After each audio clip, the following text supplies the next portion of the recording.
Olá, seja bem-vindo a mais essa meditação. Hoje a gente vai conversar sobre o texto Lucas 18, do versículo do 1 ao 8, da viúva persistente.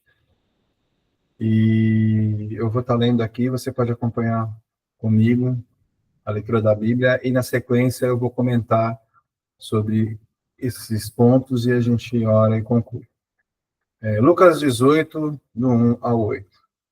Então Jesus contou aos seus discípulos uma parábola para mostrar-lhes que eles deviam orar sempre e nunca desanimar. Ele disse: em certa cidade havia um juiz que não temia a Deus e nem se importava com os homens. E havia naquela cidade uma viúva que se dirigia continuamente a ele, suplicando-lhe: faze-me justiça contra o meu adversário. Por algum tempo ele se recusou, mas finalmente disse a si mesmo: embora eu não tema a Deus e nem me importe com os homens, esta viúva está me aborrecendo. Vou fazer-lhe justiça para que ela não venha me importunar. E o Senhor continuou: ouçam o que diz o juiz injusto. Acaso Deus não fará justiça aos seus escolhidos, que clamam a ele dia e noite? Continuará fazendo-os esperar? Eu lhes digo, ele lhes fará justiça e depressa. Contudo, quando o Filho do Homem vier, encontrará fé na terra? Então, aqui nós temos essa parábola, de Lucas 18.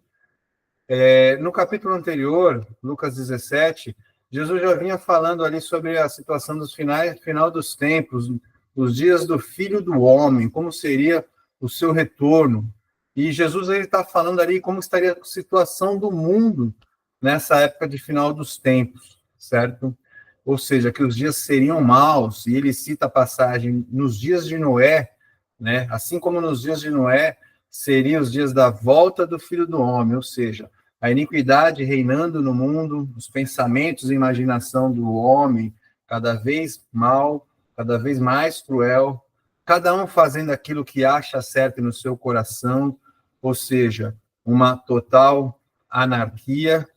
Ou ele cita também a passagem de Ló, assim como era nos dias de Ló, uma época de predominância homossexual, né? Naquela época, muitas pessoas haviam saído do armário e se revestiram de homossexualidade. Ou seja, uma forte contemplação do orgulho homossexual reinava nas ruas nos dias de Ló, assim como nos dias de hoje.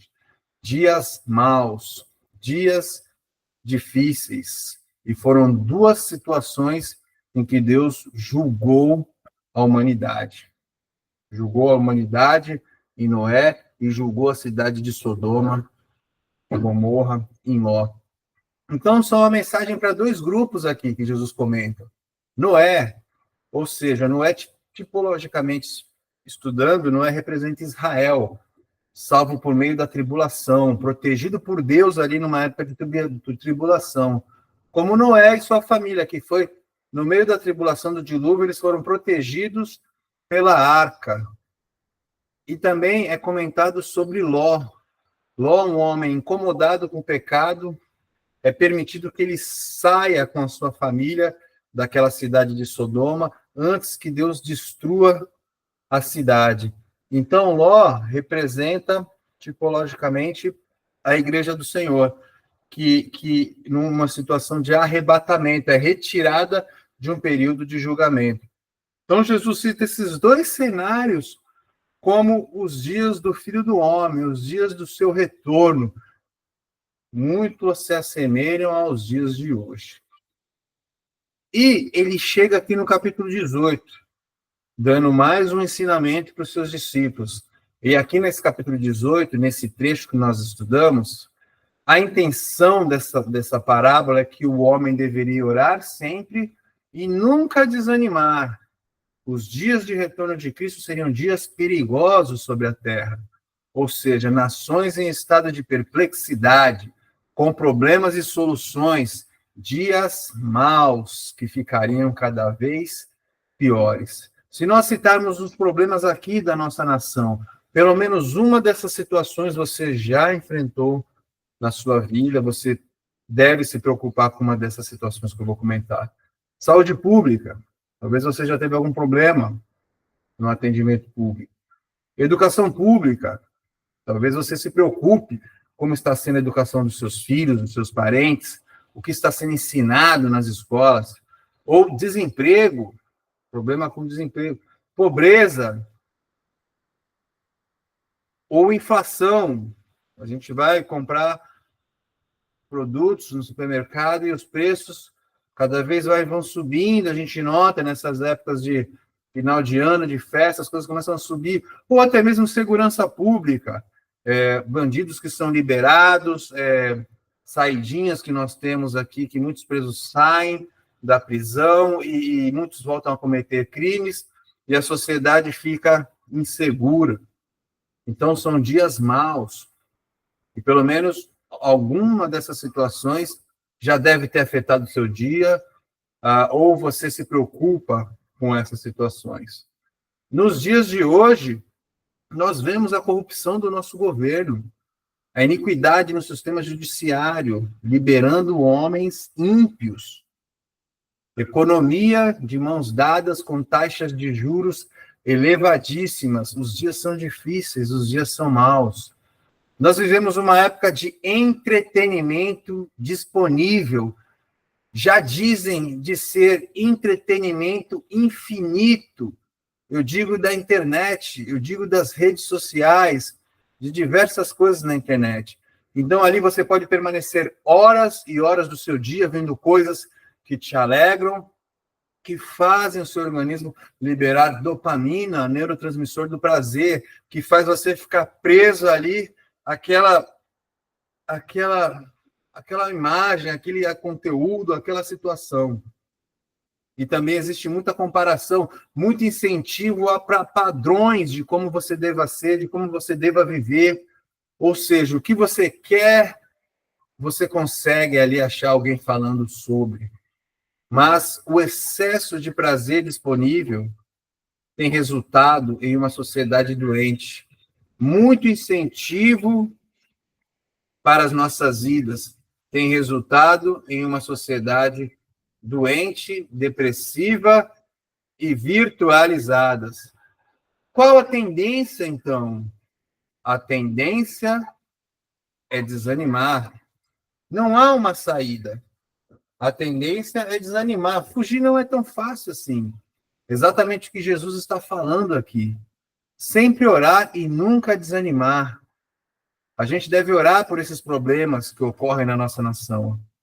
Porque a tendência da mídia, da rede social, da sociedade, é mostrar que o cristianismo é algo ultrapassado, tentando destruir os bons costumes, os bons comportamentos. Então, devemos orar e não desanimar.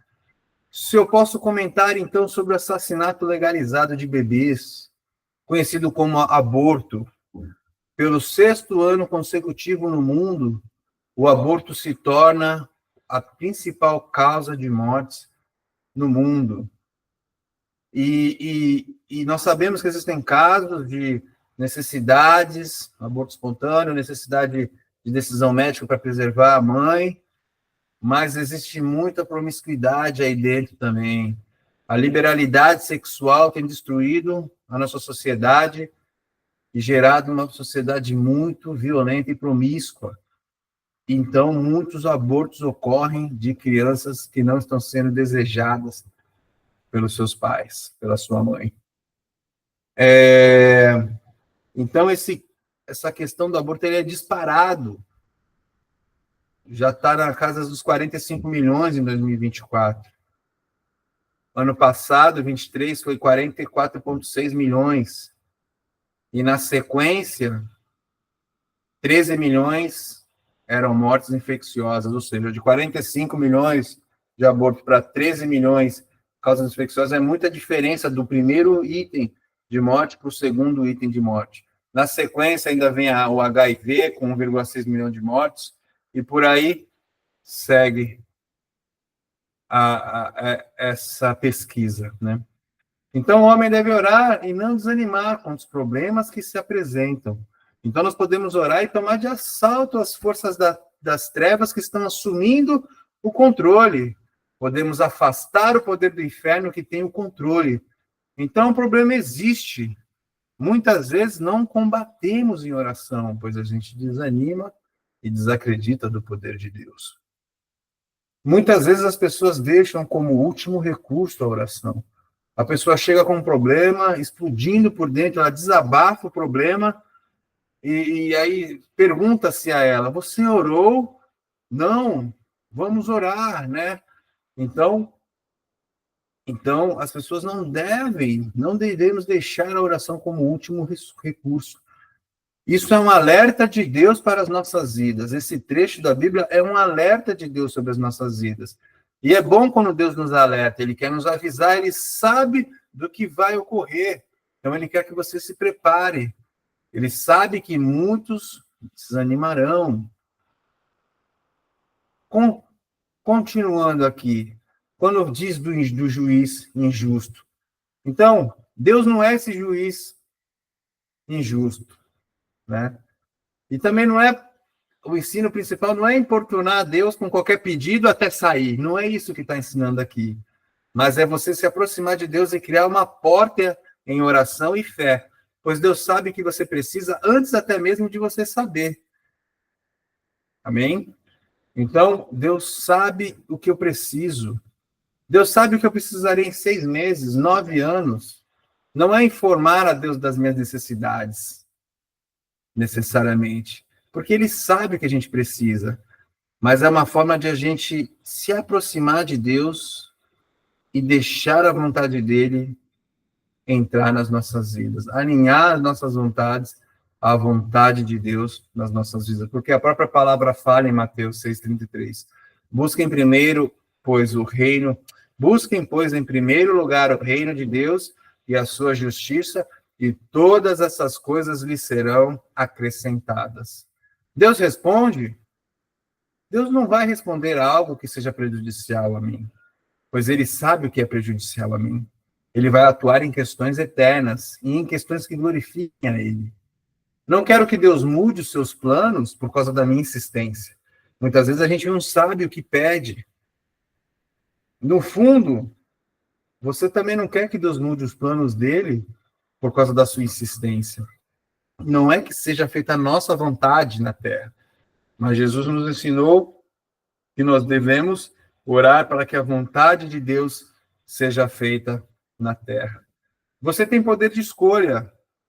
Não vai violar seu poder de escolha. Deus não vai violar isso. Você tem o poder de escolha de fazer o que você quiser da sua vida.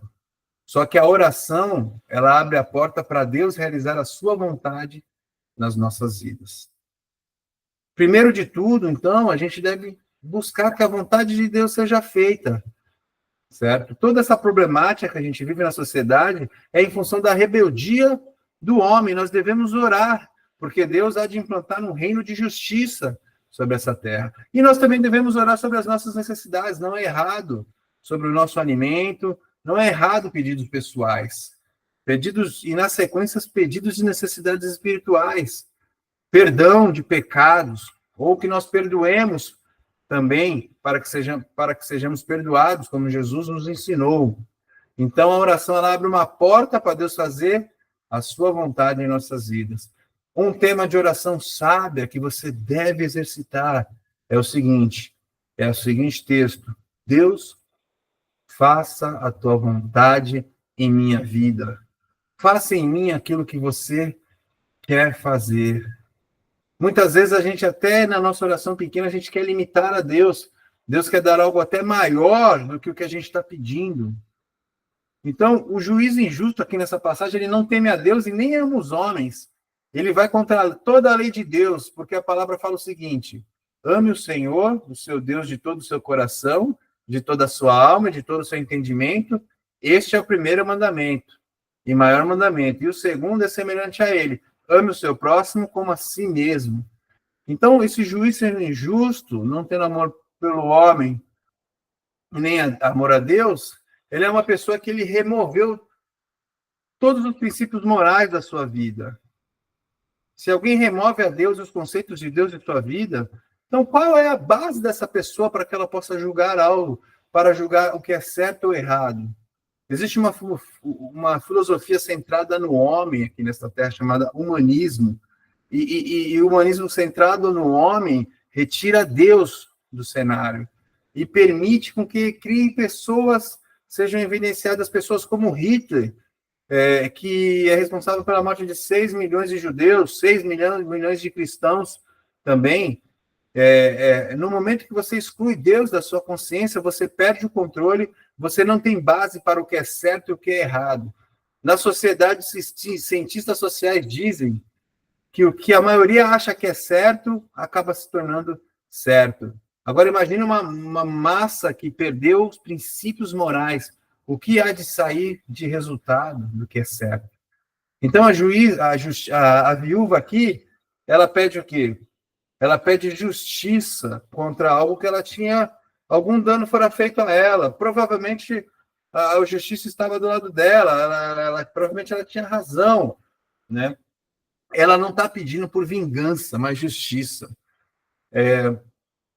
contra o seu adversário. Mas esse homem não amava o homem nem a Deus. Então, provavelmente ele deve ter falado, problema seu, minha senhora, não me perturba. Esse juiz está interessado, na verdade, é nele mesmo. Tipo, ela está me deixando louco, e ele não queria atendê-la. Então, ela persiste, ela não vai desistir. Ela vai vir no dia seguinte, no outro dia, né? E Jesus fala que o homem deve orar e não desfalecer. E, entretanto, o grande ponto que a passagem nos ensina aqui é que se o juiz injusto foi persuadido a atender, quanto mais rápido nosso Pai, que é justo, que te ama e que gosta do que é certo, vai te atender e rápido. É isso que Jesus está falando aqui. Que o Deus vai atender e rápido. Só que Jesus traz outro porém. Quando voltar o Filho do Homem, encontrarei fé na terra? Ou seja, pelo aumento da iniquidade, o amor de muitos se esfriou. Então, muitos já nem creem no poder de Deus. Então, ele não achará uma fé genuína. Poucos. E assim a gente conclui aqui essa meditação. Eu vou orar e a gente conclui, tá bom? Querido Deus e Pai, nós te agradecemos por essa meditação e que o Senhor abençoe a vida da pessoa que esteja ouvindo ali do outro lado, Deus, e nos ajude, Senhor, a não desanimarmos em fé, mas buscarmos saber a tua vontade na nossa vida e orarmos contra os diversos problemas que se apresentam no nosso dia a dia e buscando sempre a tua vontade, Deus, com diligência e com amor. Em nome de Jesus, amém. Amém? Deus te abençoe, então. Espero que você tenha sido abençoado.